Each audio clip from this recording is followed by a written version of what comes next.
여러분, 그의 이름을 들어보신 적이 있으신지 모르겠는데요, 모이세 로렌이라는 유명한 전도자가 있습니다. 그는 그 전도 사역을 통해서 많은 사람들을 주님께로 인도했던 그런 사람이었죠. 하루는 이분이 그 큰 전도 집회에서 사람들 앞에 자기 가족을 소개할 때 이렇게 소개를 했습니다. 여러분, 여기 있는 이가 제 아내 세일이고요, 또 그 옆에 있는 아이가 제 딸 아이인데요, 제 아내 세일은 굉장히 평범한 여인입니다. 그녀가 평생 전도한 사람은 단 2명이고 저하고 저 딸 아이뿐입니다. 그 얘기를 했을 때 그곳에 모인 그 수많은 사람들이 와 하고 웃었습니다. 그가 결국 말하고자 하는 정확한 의도를 파악했기 때문이죠. 비록 그의 아내는 자기의 남편을 전도했고 1명 전도한 거죠. 그것 때문에 그와 결혼하고 또 그래서 딸 아이 하나를 낳고 또 그 딸을 주님께로 인도했지만, 그 복음이 전달된 그 남편을 통해서 결국 수많은 사람들을 그리스도께로 인도하게 되었다, 그런 뜻이었습니다. 눈치채셨습니까? 오늘 우리가 살피려고 하는 예수님의 제자 안드레가 바로 그런 사람이었어요. 성경에는 이 제자 안드레가 어떤 놀라운 믿음을 보였다거나 특별한 고백이나 또는 이적을 행했다거나 그래서 주님의 큰 칭찬을 받았다거나 그런 이야기가 전혀 없습니다. 하지만 안드레 하면 우리가 떠올리는 모습이 있는데, 그것은 그가 항상 누군가를 주님께로 데리고 나왔다는 것이고요, 또 데리고 나온 그 사람들이 결국에는 훌륭한 주님의 제자와 사역자들이 되었다라는 것입니다. 그래서 나온 그의 별명이죠. 따라해 주세요. 인도하는 제자 안드레. 늘 그렇듯 그의 인생부터 살펴보죠. 갈릴리 바닷가 사람이었던 안드레, 그는 저 북쪽의 베세다 마을에서 태어나 자라고 예수님을 만날 당시에는 가버나움에서 살고 있었습니다. 물론 어부였죠. 여러분, 안드레의 형이 누군지 아십니까? 베드로입니다. 혹시 여러분이 잘 모르셨을 수도 있어요. 베드로가 안드레의 형이구나, 모르셨을 수도 있어요. 왜냐하면 성경 속에 안드레의 얘기가 별로 나오지 않아요. 그리고 사실 그에 대해서 별로 주목하지도 않고 있어요. 평범한 사람이었다는 거예요. 같은 형제지만 형 베드로하고 동생 안드레하고는 굉장히 많이 달랐습니다. 여러분, 베드로의 성품이 어땠죠? 불과 같았습니다. 화끈했습니다. 그는 툭하면 앞에 나섰습니다. 그리고 곧잘 사고를 쳤습니다. 뛰어내리기도 잘했습니다. 이것에 비해서 동생 안드레는 아주 신중하고 조용한 성품을 가지고 있었습니다. 예를 들면 여러분, 그림을 그려보세요. 예수님께서 깊은 데로 가서 그물을 던지라 말씀하셨을 때 그도 거기 있었어요. 많은 고기가 잡혔죠. 그리고 형 베드로가 그 예수님 앞에 털썩 엎드리며 주여 나를 떠나소서 나는 죄인이로소이다 할 때 안드레는 차분히 바라보고 있었습니다. 베드로가 물 위를 걷겠다고 풍랑이 있는 바다로 풍덩하고 뛰어들었을 때에도 동생 안드레는 배 안에서 형을 잠잠히 쳐다보고 있었습니다. 겟세마네에서 베드로는 성질을 내면서 대제사장 말고의 칼을 빼내어 그의 귀를 치죠. 하지만 안드레는 그냥 침착히 서 있었습니다. 그게 형 베드로이고 동생 안드레입니다. 그의 이 성격은 예수님을 따라 나서게 되는 사건에도 잘 드러나죠. 예수님을 만나기 전에 안드레하고 요한이 세례 요한의 제자였던 것을 아시리라 믿습니다. 그 세례 요한, 낙타 털옷을 입고 광야에서 외치는 자의 소리로 살아가던 그 선지자, 그가 어느 날 누군가를 가리키죠. 보라, 세상지를 지고 가는 하나님의 어린 양이로다. 여러분, 이 일이 한 번만 있지 않습니다. 그 다음 날 35절에 보면 이튿날 요한이 자기 제자 중 2사람과 함께 섰다가 예수님의 다니심을 보고 말하되 보라, 하나님의 어린 양이로다. 다시 말합니다. 그리고 너희는 그를 쫓아가 보라, 이렇게 이야기하죠. 그날로부터 요한과 안드레가 예수님을 쫓아갑니다. 우리 요한 이야기할 때 이미 살폈습니다. 주여 어디 계시니까 랍비여, 그랬을 때 너희가 무엇을 구하느냐? 주여 어디 계시나이까? 그때 예수님께서 와보라, 이렇게 말씀하셔서 그분과 깊은 사귐을 갖기 시작하죠. 그리고 나서 바로 안드레는 형에게로 달려가죠. 그리고 그 다음부터 또 많은 사람들을 예수님께로 데리고 옵니다. 적어도 이 복음서에는 3번이나 그가 어떤 사람들을 예수님께 데리고 왔다라고 이야기해 주고 있습니다. 첫 번째 기록은 요한복음 1장 42절 본문입니다. 안드레가 예수님을 만나자마자 제일 먼저 한 일은 형에게 달려갑니다. 형, 내가 메시아를 만났어. 그리고 형을 억지로 잡아 예수님께로 데리고 옵니다. 사랑하는 여러분, 오늘 제가 이 안드레의 이야기에서 여러분과 함께 제일 먼저 받고자 하는 도전은 그가 그의 가족을 주님께로 이끌었다는 이야기입니다. 보세요, 여러분. 예수님을 만난 후에 안드레는 다른 것 말고 그의 형부터 예수님께로 이끌고 옵니다. 물론 여러분, 우리는 이 일이 얼마나 어려운 일인지를 잘 알고 있습니다. 세계적인 복음 전도자 부흥사였던 무디 목사님은요, 수많은 사람들을 예수님께로 돌이켰지만 그가 가장 어렵게, 그것도 가장 오래 걸려서 주님께 이끄니는 다름 아닌 그의 가족이었습니다. 제가 아는 분은요, 우리 남편을 전도하는 일보다 10만 불 헌금하는 게 훨씬 더 쉬울 겁니다 라고 이야기하는 분도 보았습니다. 제 장인어른도 15년이 넘는 기도의 끝에 예수를 믿기 시작했습니다. 참 어려워요. 하지만 우리는 그 일을 해야만 하죠. 가끔 새벽 예배 끝나고 이렇게 맥도날드 데이트 하거든요. 그런데 한 분이 그런 고민을 하시는 것을 들은 적이 있습니다. 목사님, 우리 어머니, 우리 아버지 전도해야 되는데 너무 잘 안 돼요. 점점점. 그렇게 말하는데 그 진정성이 느껴지는 거죠. 혹시 여러분들 가운데도 우리 아이, 우리 사랑하는 우리 아들, 우리 딸 빨리 다시금 신앙생활 잘해야 될 텐데 그러시는 분이 계실 줄 압니다. 여러분, 참 애가 닳죠. 여러분, 혹시 사랑하는 가족들 중에 위로, 옆으로, 아래로 아직도 주님을 잘 경외하지 않는 분들이 계시다면 여러분, 우리 어떻게 해야 하겠습니까? 우리가 이 밤에 기도할 건데요, 베드로전서 3장 1절 2절에 힌트가 하나 나옵니다. 이렇게 돼 있어요. 아내들아, 이와 같이 자기 남편에게 순복하라. 이는 혹 도를 순종치 않는 자라도 말로 말미암지 않고 그 아내의 행위로 말미암아 구원을 얻게 하려 함이니 너희의 두려워하며 정결한 행위를 봄이라. 이게 무슨 뜻인가 하면, 예를 든 거죠. 내 남편이 예수님을 잘 안 믿어요. 오히려 그럴 때 더 열심히 순종하고 최선을 다하라라는 말씀입니다. 왜? 그들이 보는 건 말이 아니라 행위라는 거예요. 특히 가족의 경우에는 행위로 전도해야 되는 그런 어려움이 있어요. 여러분, 예수 믿지 않는 남편 같고 왼수예요, 왼수, 이런 분 계시거든요. 그럼 여러분, 그 남편은 정말 평생 왼수가 될 줄로 믿습니다. 우리는 잘 듣고 계시지 아멘 안 하셨는데요. 정말 어렵지만 최선을 다하면, 그래서 성심으로 그 남편을 대하면 우리의 그 행위를 보고 그 남편이 구원의 자리로 나올 수가 있다는 거예요. 몇 배 힘들어요. 이게 가족 전도죠. 안드레가 형 베드로 말고 두 번째로 예수님께 데리고 온 사람이 있습니다. 누굴까요? 그는 뜻밖에도 아주 자그마한 아이였습니다. 마태복음 14장에 보면 저 유명한 오병이어의 역사가 나옵니다. 예수님의 말씀을 듣기 위해 나온 수많은 사람들이 저녁이 되었습니다. 모두들 배가 고파졌지만 돌아가지 않아요. 걱정된 제자들이 오히려 예수님께 제안하잖아요. 주님, 이 무리들을 마을로 보내요. 먹을 것을 사 먹게 하시죠. 주님이 제자들을 시험할 모양으로 물으셨습니다. 우리가 어디서 떡을 사서 이 사람들을 먹게 하겠느냐. 그때 먼저 나선 제자가 있었습니다. 각 사람이 조금씩 먹더라도 200데나리온의 떡이 부족할 것입니다. 누굽니까? 빌립입니다. 빌립. 금방 계산을 한 거예요. 빌립이 계산을 잘했어요. 안 된다는 거죠. 그 순간에 오늘의 주인공인 이 안드레가 아이 하나를 데리고 오는 거죠. 선생님, 여기 이 아이 보세요. 그 손에 든 걸 보세요. 뭐가 들려 있습니까? 도시락이죠. 보리떡 5개와 물고기 2마리. 택도 안 되는 음식이지만 광야의 식탁이 버려졌고 그날 그 5,000명이 먹고 12광지가 남는 놀라운 기적이 펼쳐졌습니다. 할렐루야. 여러분, 그런데 이 놀라운 오병이어의 기적이 바로 안드레의 저 눈과 안드레의 손에 의해서 시작되었다는 거예요. 겉으로 보기에는 도시락 별로 도움이 안 될 것 같지만 그것으로 엄청나게 먹고 오히려 12광줄이나 남았다. 여러분, 이 안드레의 스토리예요. 사실 하나님 나라의 이야기는 항상 그런 자그마한 이야기, 별것 아닌 것처럼 보이는 일들에게서 시작되죠. 유명한 얘기입니다. 영국의 스코틀랜드에서 큰 부흥회가 열렸습니다. 예산을 엄청 들였고요, 훌륭한 강사를 초빙해서 떠들썩하게 부흥회를 했지만 일주일 동안 반응이 영 신통찮습니다. 한 명도 결신자가 나오지 않아요.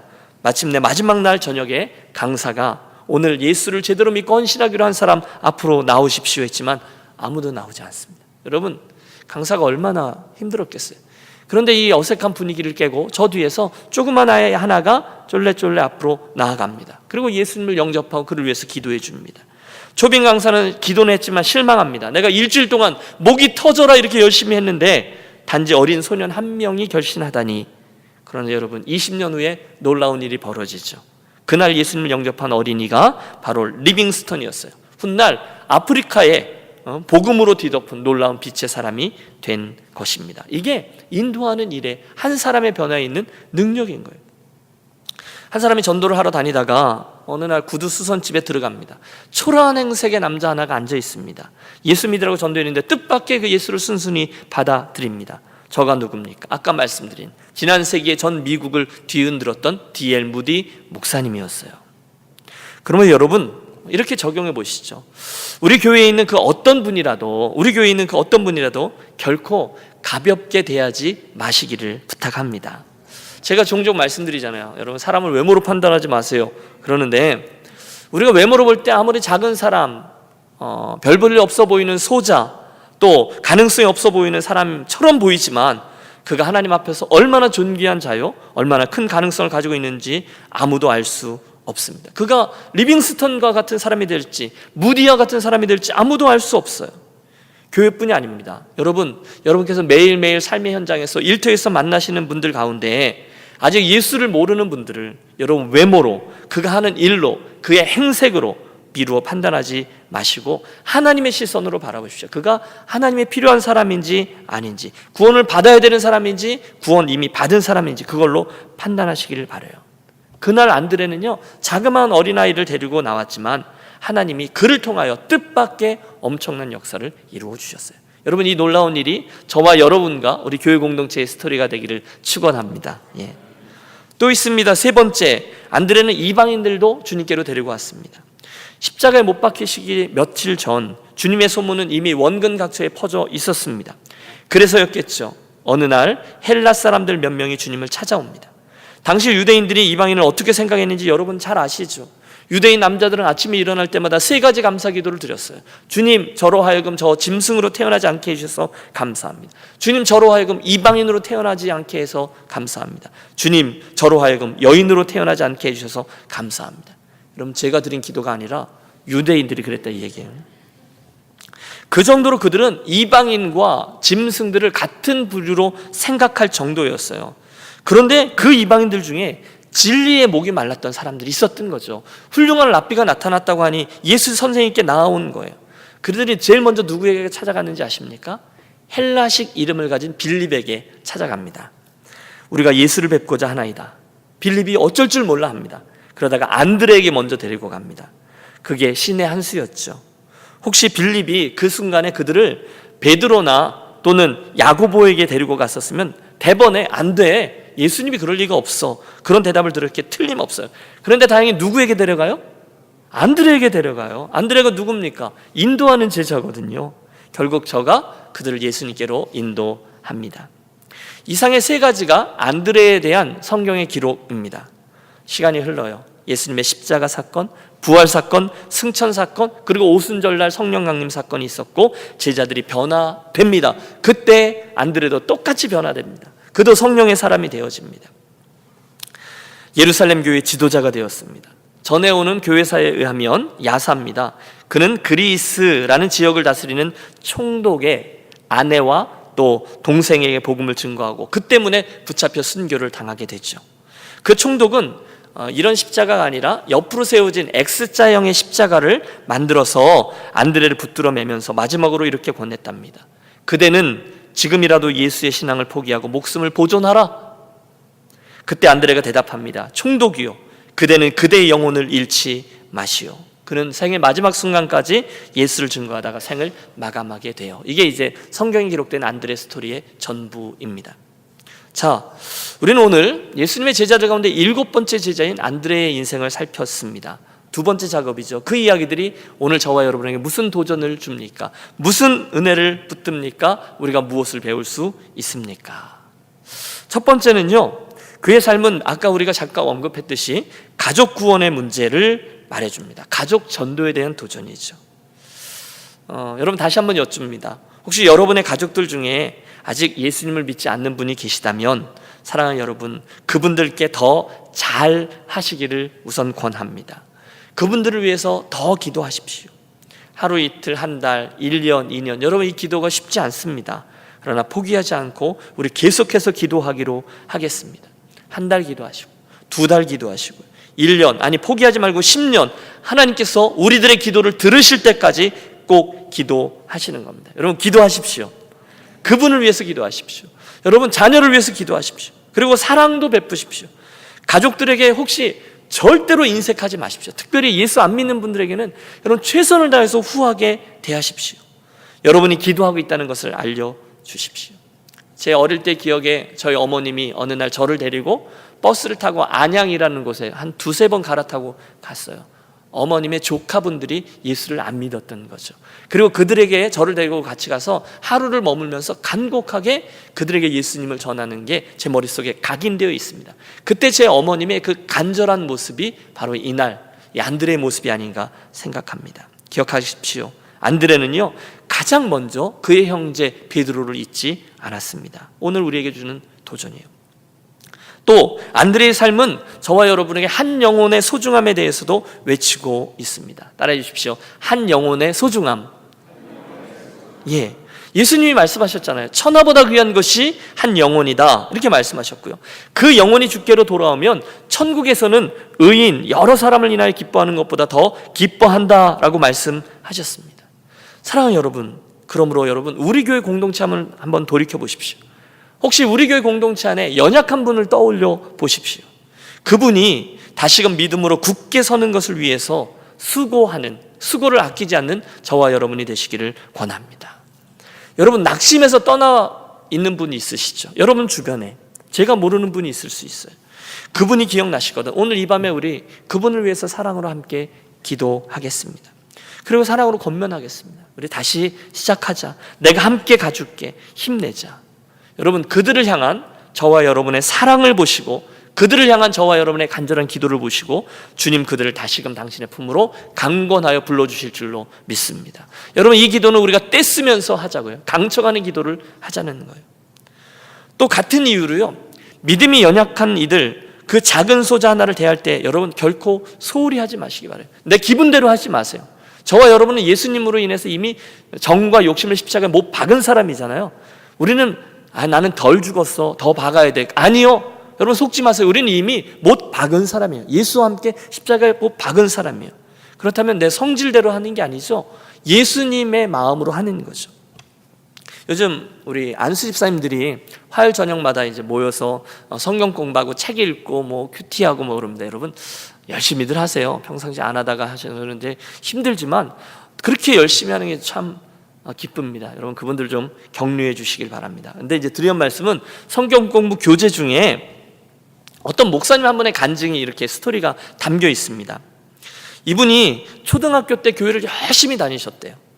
그러던 어느 날 자기가 다니는 교회 목사님 아들이, 이해가 되시죠? 초등학생인데 자기 다니는 교회 목사님 아들이 학교에서 자기를 막 놀리더래요. 그래서 마음을 딱 독하게 먹고 좀 때려줬대요. 간이 부었죠. 목사님 아들을 팬 거죠.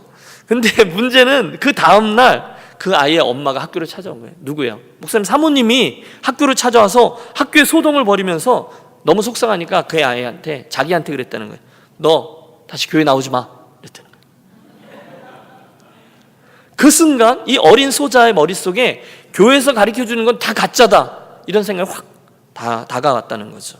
그리고 그 다음부터 교회 안 나가고 노골적으로 교회를 반대하다가 하나님의 은혜죠. 고등학교 때 강권적인 은혜로 주님을 다시 만나고 훗날 목사가 되었다. 이런 간증이에요. 짤막한 스토리인데 여러분 이게요 진짜 큰일 날 뻔했던 일이잖아요. 어린 소자 하나를 실족해 하면 어떻게 해야 돼요? 차라리 연자 맷돌을 목에 걸고 바다에 빠치우는 것이 더 낫다라고 하셨던 주님의 말씀 우리 기억합니다. 물론 그 목사님 사모님은 속상해서 한 말이겠죠. 그래도 그러면 안 되는 거죠. 그런데 혹시 진짜로 그 어린 영혼이 끝까지 예수님을 다시 만나지 못했으면 어쩔 뻔했습니까? 이런 드리는 말씀은 이겁니다. 우리가 우리 교회 공동체 안에서 만나는 분들요, 한 분 한 분, 한 영혼, 아주 어린 소자의 심령까지도 모두 다 귀한 하나님의 권속인 줄로 믿습니다. 그분들을 사랑으로 대하고 격려해 세우는 일을 하자는 거예요. 여러분 마음에 들지 않는 분 있으시죠? 뭐 저를 이렇게 똑바로 쳐다보십니까? 마음에 들지 않는 분이 있으십니다. 있을 수 있어요. 그런데 그런 분들을 대하실 때 여러분 오늘 이 말씀을 기억하십시오. 한 소자가 너무너무 귀한 거죠. 말로 또는 저와 여러분의 어떤 행실로, 잘못된 교훈으로, 잘못된 성품으로 그분들을 실족해 하는, 그 소자를 실족해 하는 일이 결단코 없으시기 바랍니다. 더 선대하십시오. 서두에 말씀드린 리빙스턴 이야기처럼 누군가가 나로 인해서 하나님께로 나올 수만 있다면 그로 인해서 하나님이 어떤 일을 행하실지 아무도 알지 못합니다. 네 번째 교훈은 전도하는 일입니다. 따라해 주십시오. 전도하는 일. 여러분, 전도 그러면 여러분 벌써 머리가 찌끈찌끈 아파오시는 분이 있을 겁니다. 다른 이들을 주님께로 인도하는 일, 우리 모두에게 부담이 있습니다. 이게 얼마나 어렵습니까? 여러분, 그래서 유명한 그런 전도자들 있죠. 고구마 전도왕, 요즘 진돗개 전도왕, 이런 분도 있다는 거예요. 어떻게 하는 건지 잘 모르겠어요. 진돗개처럼. 그런 분들의 이야기를 들으면 대단하다라는 생각도 들지만 한편으로는 이렇게 좀 마음이 섭섭합니다. 그분들은 전도에 큰 은사가 있는 분들 같고 나는 아닌 것 같거든요. 또 그러므로 자연스럽게 그 전도는 그런 은사를 주신 그런 사람들의 이야기지 내 이야기는 아닐 거야 라고 생각하는 경향이 있습니다. 그러나 여러분, 틀렸습니다. 전혀 성경적이지 않습니다. 성경이 말씀하고 있는 전도자는 특별히 용기 있고 전도의 기술이 있고 그런 몇몇 사람들을 지칭하는 말이 아니라 모든 그리스도인을 지칭하는 용어임을 기억하시기 바라요. 그리스도인은 전도자예요. 따라해 주십시오. 그리스도인은 전도자입니다.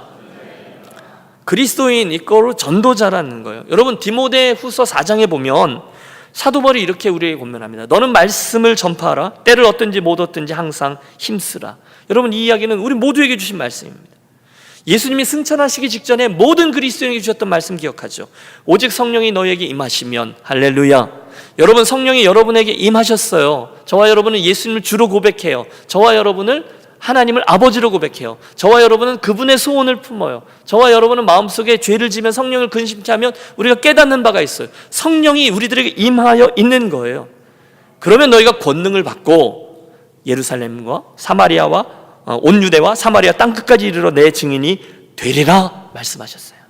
여러분, 이건 누구에게, 몇 사람에게, 선교에 부르심을 입은 사람들에게 주신 말씀이 아니에요. 모든 그리스도인, 성령 받은 이들에게 주신 말씀이에요. 여러분, 이 사실을, 내가 증인이라는 사실을 분명히 믿고 고백하시기를 주의 이름으로 권합니다. 문제는 우리에게 자신이 없어요. 아멘 했는데 전도하자면 이게 영 부담됩니다. 이유가 있습니다. 우리가 내 증인이 되리라 말씀하실 때 이 증인됨이라는 말 자체를 오해하고 있기 때문에 그렇습니다.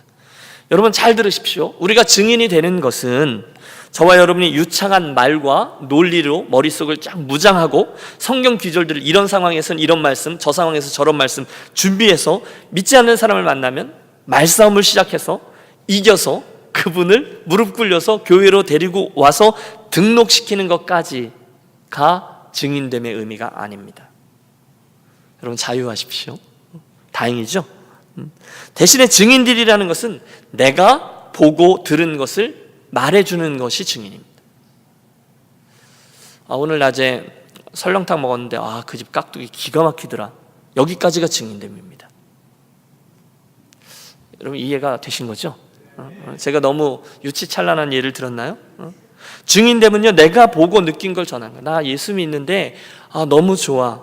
이게 증인됨입니다. 그전에는 뭐 위해서 사는지 몰랐는데 이제는 생애 목적과 방향이 세워졌어. 이게 증인됨입니다. 그리고 그런 와중에 성령께서 일하셔서 또는 그분의 인생에 지금까지 어떤 일을 행하셨는지는 몰라요. 그러나 나는 또 한 번 성령께서 일하시는 컨텍스트를 만드는 거죠.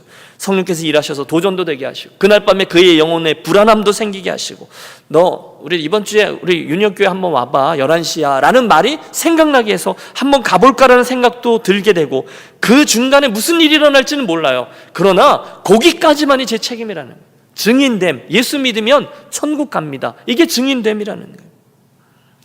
여러분, 저는 확신합니다. 저와 여러분이 이 일에 관심을 가지고 있고 어린 소자 하나를 주님께로 인도하는 일을 귀하게 여기면, 우리가 그걸 귀하게 여기지 않아서 그렇지 귀하게 여기고 마음에 소원을 품으면 나도 그렇게 살고 싶습니다라고 기도하면 주께서 이 놀라운 일의 한 부분을 저와 여러분을 통해서 이루어 주실 줄로 믿습니다. 하나님이 그분의 인생에 무슨 일을 펼치고 있는지 몰라요. 그러나 나는 나의 증인됨만 얘기하는 거죠. 제가 기억나는데요, 달라스에 김승남 권사님이라는 분이 계세요. 권사님인데 이분이 어떻게 예수를 믿었는가 하면 다 큰 처녀가 될 때까지 아무도 자기한테 교회 가보자라는 소리를 안 하더래요. 그러던 어느 날 누군가가 교회 한번 가보자 하더래요. 그런데 속에서 성령께서 하신 일이죠. 내가 지금 저분을 따라서 교회 가지 않으면 아마 내 인생에 다시는 교회 가자고 하는 사람이 없을지도 몰라라는 생각이 들면서 그래요, 한번 가봐요. 그러고 나서 예수를 믿게 되었다는 거예요. 아마 그분의 경우에는 여러 스토리들이 있었겠죠. 그런데 아무도 그에게 예수 믿자는 소리를 안 했었다는 거예요. 그만큼 저와 여러분의 증인됨은 그분의 인생에 어디서 사용될지 모른다는 거예요. 저와 여러분의 재물이 어디에서 어떤 선교비가 사용될지 모르는 거예요. 저와 여러분이 만나는 어떤 인간관계가 어떻게 될지 모른다는 거예요. 기억하십시오. 그때 증인됨은 아주 가벼운 거예요. 내가 예수를 믿었는데 참 좋습니다. 예수 믿어야 인생에 소망이 있습니다. 아버지를 고백하고 예수님을 주님으로 고백하는 사람은 누구든지 관심을 가지고 있어야만 하는 일입니다. 여러분, 이게 별거 아닌 말 같죠? 예수 믿고 천국 갑시다. 예수 믿어야 천국 갑니다. 아니에요, 여러분. 이 말은요, 엄청난 말입니다. 이 이야기는요, 영원한 멸망과 영벌의 저주에 있던 자가 영생의 축복으로 그 운명이 바뀔 수 있는 놀라운 말입니다.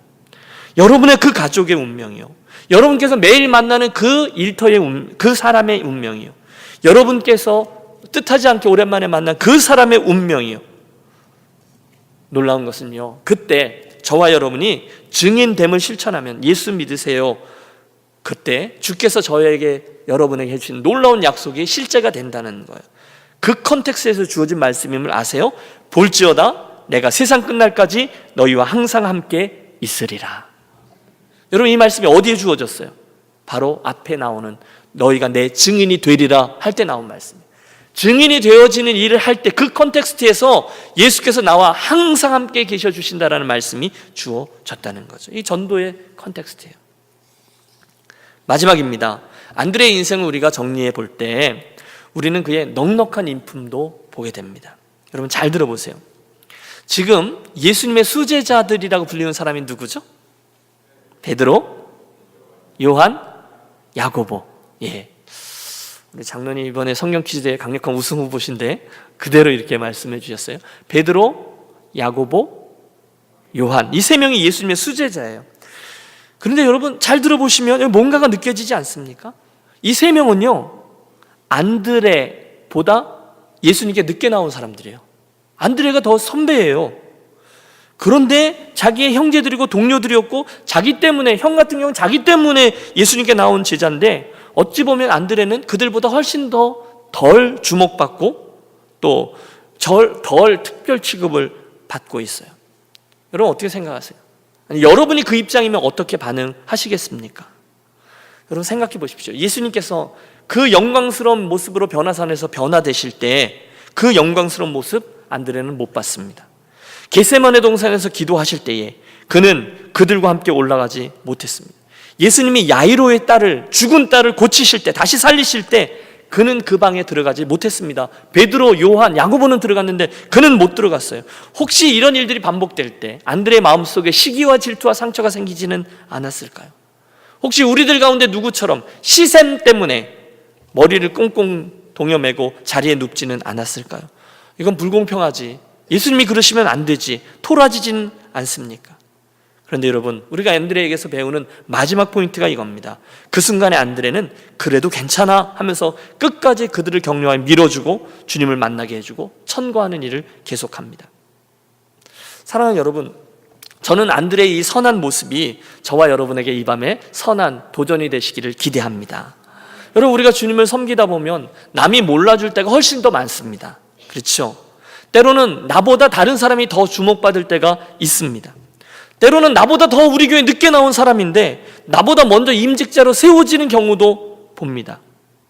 그때 참으로 어렵지만 그 순간에 겸손해져서 그렇게 해서라도 주의 나라와 의가 이루어진다면 하면서 자기의 감정과 행동을 다스릴 줄 아는 사람, 그가 바로 안드레라는 거예요.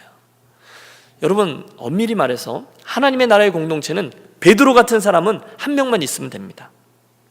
여러분, 이해가 되세요? 앞에 나와서 팔 걷어붙이고 막 사고치고 해집고 다니는 그런 사람은 한 명만 있으면 됩니다. 두 명이면 족할 겁니다.